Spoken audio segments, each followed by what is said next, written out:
Good morning. It's Mrs. King, and we're still reading The Wild Robot. I'm excited next week to actually read this live to you during our day. But we're on chapter 44, and it's called The Runaway. Your son will be fine, said Loudwing. You know how they are at this age. I do know, said Roz. Please tell me how they are at this age. Oh, right. Well, Brightbill is growing up fast. It's only natural for adolescent goslings to be a little moody. He just needs to be alone for a while. You've raised a wonderful son. I know he'll come home soon. Try not to worry. But Roz did worry. At least she worried as much as a robot is capable of worrying.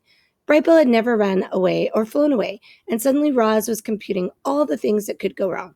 A violent storm, a broken wing, a predator. She had to find her son before something bad happened. There was only one place Brightbill could have gone, the robot gravesite. So Roz galloped northward. She leaped over rocks and ducked up under branches and charged through meadows without ever slowing her pace. She raced all the way across the island until she finally stepped onto the sea cliffs above the gravesite. And there was Brightbill, perched on the edge, looking at the robot parts, scattered on the shore below. His eyes were wet. Don't be angry, he said as his mother walked over. I am not angry, but you should not have flown off. She goes, you could have gotten hurt, or worse. I was worried sick. I'm sorry, Mama. It is okay, said Roz. It is only natural for goslings your age to be a little moody. Mama, I need to understand what you are, and I think it might help if I see the other robots. You are right. It might help. Why are you not down there? I was about to go, said Brightbill, but I got nervous. I want you to go with me. Let us go down there, said Roz. Together. Chapter 45 is called The Dead Robots. The gosling floated on the breeze beside his mother as she climbed down the cliffside.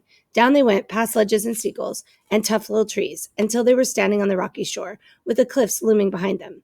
The gravesite had changed. Roz's crate was gone, lost to weather or waves. Some of the robot's parts were gone, too. Other parts were gritty with sand, or were tangled in seaweed, or were inhabited by small, scuttling creatures. One smashed torso still had a head and legs attached. Roz and Brightbill huddled around the corpse and studied the mess of tubes spilling out. This thing used to look like you, said Brightbill. Yes, we are the same type of robot, said Roz. And now this robot is dead? In a way. Will you ever die, Mama? I think so. Will I die? All things die eventually. The gosling's face scrunched with worry. Brightbill, you are going to live a long and happy life. Roz laid a hand on her son's back. You should not worry about death. The gosling's face relaxed, and then he pointed to a small round shape on the back of Dead Robot's head. What's that? He said. Roz leaned in closer. That is a button, which is a knob on a piece of machinery that can be pressed to operate it. Brightbill began pressing the button. Click, click, click. Nothing's happening, he said. Probably because this robot is dead. Click, click, click. Mama, do you have a button? Brightbill watched as his mother's head turned all the way around, and a small button came into view. You've got one, he said. I never noticed it before. Neither did I, said the robot. The gosling giggled. Oh, Mama, you have so much to learn about yourself. Roz reached for the button on her head, but her head automatically stopped before she could touch it. She tried with her other hand, but it automatically stopped as well. It seems I cannot press the button, she said. Would you like to try? What will happen? There they are, the robot. I think that I will shut down, but I think you could simply press the button again to restart me. You think? Squawked Brightbill. What if you're wrong? What if you wake up different? What if you never wake up, Mama? I don't want to shut you down. Roz turned her head back around and saw that Brightbill's face was once again scrunched with worry.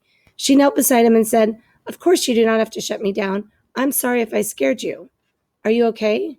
I'm okay, Brightbill sniffed and wiped his eyes, and then he heard splashing. Otters were playing in the ocean. He had never seen otters before. He stared as they swam and dove and sloshed around with one another. They seemed to be having a ridiculous amount of fun, and suddenly the gosling was smiling again. Hello, my name is Brightbill, he shouted over the waves, and this is my mama. Her name is Roz. The last time these otters had seen Roz, they had thought she was some kind of monster, but since then they'd heard that she was remarkably friendly, and that she'd even adopted an orphan gosling, and so the otters smiled at Roz and Brightbill. Then they swam straight over and splashed onto the rocks. Hello there, said the biggest otter. Nice to meet you.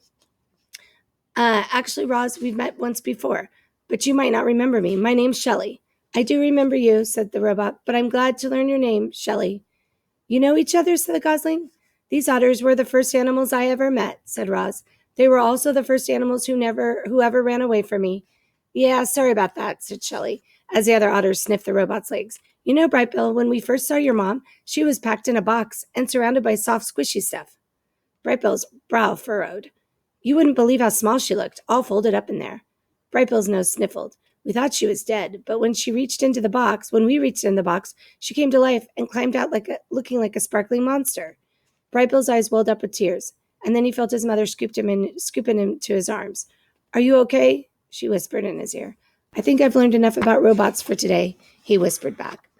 I am sorry, Otters, said Roz, but we really must be going. I hope I didn't upset the little guy, said Chili. I thought he'd like to hear how we first met. Brightbill will be fine, said Roz, using a friendly voice. But we have had a very busy day, and we should go home. It was nice to see you again. Goodbye. Roz turned, and with her long strides, she carried her son away from the gravesite and over to the base of the sea cliffs. Would you like to sit on my shoulder as I climb? Said the robot. I feel like flying, said the gosling. I'll meet you at the top. Brightbill flapped his wings and disappeared into the sky. Roz began scaling the wall. Up she went, expertly negotiating rocky columns and ledges, until she hoisted herself onto the cliff top, where two young bears were waiting. Chapter 46 is called The Fight. Hello, bears. My name is Roz. Oh, we know who you are, said the sister bear. Her voice dripped with sarcasm. We're very happy to see you again. Yeah, we're very happy to see you again, too, echoed the brother bear. Why do you always repeat what I say, said the sister bear to her brother. It's so annoying. I was just backing you up. Let me do the talking. Fine. You don't have to be so mean about it. The bickering bears were interrupted by the robot's friendliest voice. With whom do I have the pleasure of speaking? How rude of us, said the sister bear. My name is Nettle, and this is my little brother Thorn. I'm not little, snapped Thorn under his breath. It is lovely to meet you both, said Roz, but I am afraid I really must be going. And I'm afraid we can't let you do that, Nettle stepped into Roz's path. My brother and I, we don't like monsters. I am not a monster. I am a robot. Whatever you are, we don't like you, said Thorn. We hear you're being very comfortable on our island, said Nettle. Now we're going to make you uncomfortable. Yeah, we're going to make you very uncomfortable. Stop repeating me, Thorn.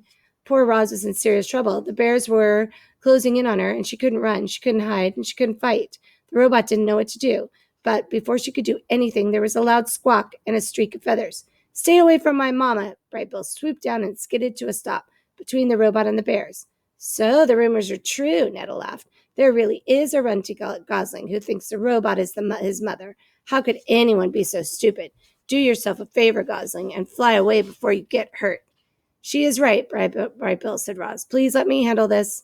But the gosling stood his ground. He spread his wings and hopped around, ready to defend his mother. The bears roared with laughter. Then, with a flick of her paw, Nettle sent Brightbill rumbling, tumbling over the ground and over until he flopped onto his back and stared up at the sky, stunned.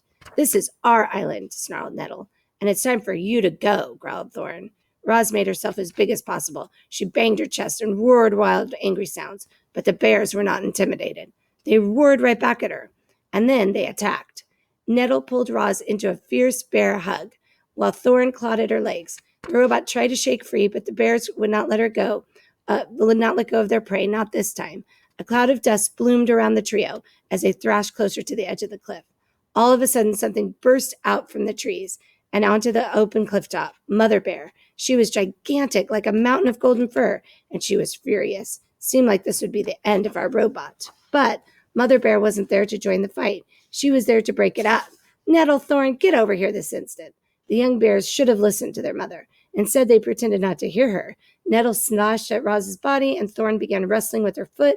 He grabbed the foot with both paws and forced it up from the ground. Then, with every ounce of his strength, he twisted the foot around.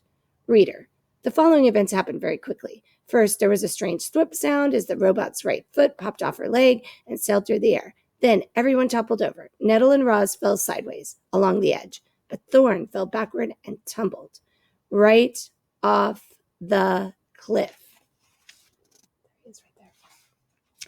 Do you know what the most terrible sound in the world is? It's the howl of a mother bear as she watches her cub tumble off a cliff. Mother Bear's howl was so startling that it snapped Brightbill right out of his stupor.